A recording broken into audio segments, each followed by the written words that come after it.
India Hong Kong football മത്സരത്തിന് മുന്നോടിയായുള്ള ടീമുകളുടെ വാർത്താ സമ്മേളനം വിലക്കി GCDA. മാധ്യമങ്ങളെ കാണാനെത്തിയ പരിശീലകനെ തടഞ്ഞതിന് പിന്നാലെ വാർത്താ സമ്മേളനം റദ്ദാക്കി.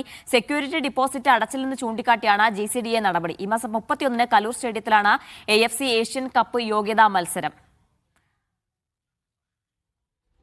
ആര്യ വിനോദ് ചേർന്ന വിശദാംശങ്ങൾ നൽകാനായി. ആര്യ, ഈ വാർത്താ സമ്മേളനം വിലക്കിയതിനുള്ള കാരണം എന്താണ്? GCDAയുടെ വിശദീകരണം എന്താണ്?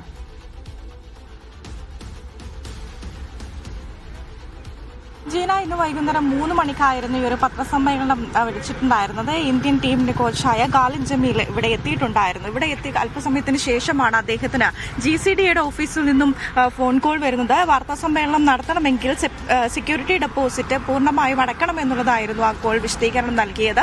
25 ലക്ഷം രൂപയാണ് സെക്യൂരിറ്റി ഡെപ്പോസിറ്റ്, 3000 രൂപയാണ് വാടകയും വരുന്നത്. അത് അടച്ചു കഴിഞ്ഞാൽ മാത്രമേ ഈ ഒരു വാർത്താ സമ്മേളനത്തിന് അനുമതി ലഭിക്കുകയുള്ളൂ. വാർത്താ സമ്മേളനത്തിനും പരിശീലനത്തിനും അനുമതി ലഭിക്കുകയുള്ളൂ എന്നുള്ളതാണ് GCDAയുടെ ഓഫീസിൽ നിന്നും വ്യക്തമാക്കുകയുണ്ടായത്.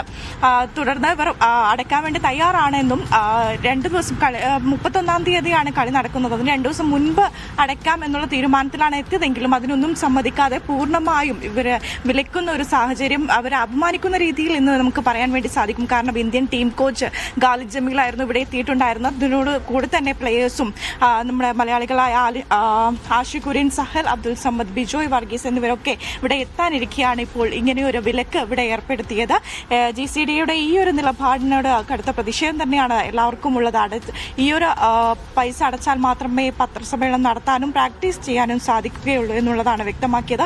25 ലക്ഷം രൂപയാണ് ഇതിന്റെ സെക്യൂരിറ്റി ഡെപ്പോസിറ്റ് വരുന്നത്. നേരത്തെ തന്നെ ബ്ലാസ്റ്റേഴ്സിന്റെയും വാർത്താ സമ്മേളനം റദ്ദാക്കുന്ന ഒരു സാഹചര്യം, ഇതേ സാഹചര്യം തന്നെ ഇതിനു മുന്നേയും GCDA ഏർപ്പെടുത്തിയിരുന്നു എന്നുള്ളതാണ്.